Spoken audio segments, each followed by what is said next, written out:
Tiga hal yang saya rangkum, lingkungan ini bisa menyebabkan kecelakaan kerja pada operasional forklift. Yang pertama, tidak ada rambu-rambu peringatan. Jadi di sebuah area, di sebuah gudang atau di sebuah pabrik, tidak jelas nih mana rambu-rambunya, mana area forklift, mana area pejalan kaki, di mana tempatnya menyeberang, kemana kalau misalnya terjadi kebakaran dan lain-lain. Tidak jelas.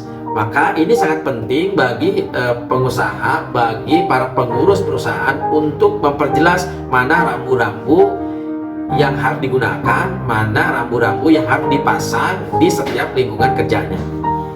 Yang kedua, kurangnya penerangan.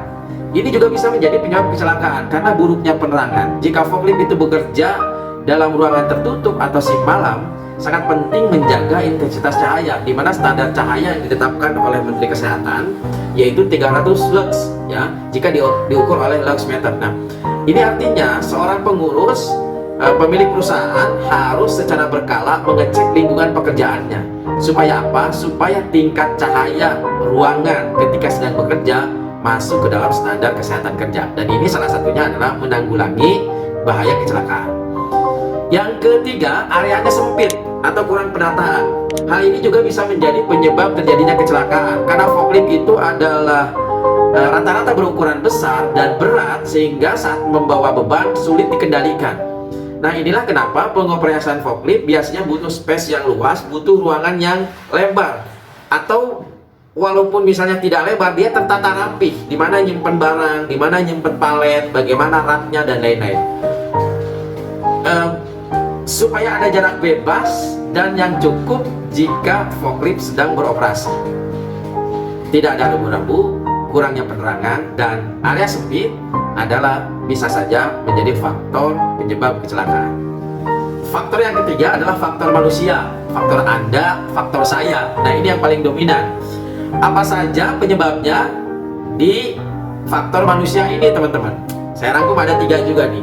Yang pertama, operator belum training sehingga tidak kompeten. Nah, seperti saya cerita dari awal ya, saya sering menemukan teman-teman operator yang belum training, belum kompeten, dia mengoperasikan forklift gitu. Dia bisanya karena otodidak. Nah, terkadang pengusaha memang tidak peduli terhadap para operatornya, dia sudah training atau belum gitu ya, sudah kompeten atau tidak. Yang penting bisa mengoperasikan, sekedar bisa tanpa tahu safety-nya, tanpa tahu cara pengoperasian forklift yang benar ya. Karena mereka belajarnya secara otodidak.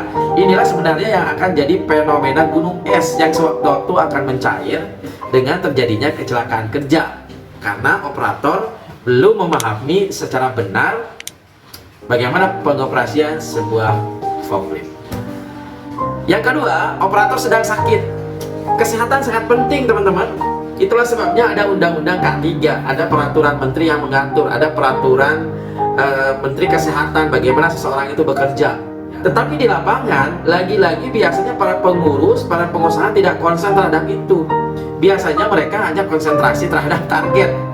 Operatornya tidak sehat ataupun tidak, itu tidak penting. Yang penting masih bisa jalan, dipaksa bekerja. Nah, ini bisa menimbulkan kecelakaan sangat fatal. Kenapa?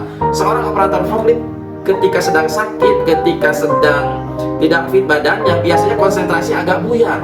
Nah, tidak konsentrasi inilah bisa menyebabkan atau menimbulkan kecelakaan terhadap orang lain di sekitarnya. Bisa nabrak barang, bisa nabrak dinding, bisa nabrak rak, bahkan mungkin bisa nabrak pejalan kaki yang ada di sekitaran operasional forklift. Itulah pentingnya seorang operator forklift harus sehat dan harus fit. Kemudian faktor kelalaian manusia yang ketiga adalah tidak disiplin. Nah, Anda nih ya, para operator. Salah satu penyebab kenapa budaya K3 itu susah diterapkan, teman-teman ya, salah satu penyebabnya nih, salah satu hambatannya karena kurangnya pengawasan baik secara internal maupun eksternal. Karena sifat manusia itu labil itu kemudian gitu ya. Kadang juga baperan juga ya. Kemudian gitu, kadang-kadang semangat, kadang-kadang lagi turun. Ada kalanya seorang pekerja itu kadang-kadang disiplinnya tinggi, tapi ketika sedang tidak mood gitu ya, disiplinnya jadi rendah. Disinilah perlu adanya pengawasan yang ketat dari para pengurus atau para pimpinan perusahaan. Bahkan kalau perlu bisa dibuat sebuah reward atau sanksi ya. Biasanya kan sanksi doang, yang rewardnya nggak ada. harusnya dibuat reward dan sanksi yang ini sebagai motivasi buat para pekerja, buat para operator forklift untuk meningkatkan disiplin K3 sehingga K3 itu menjadi budaya bekerja setiap hari.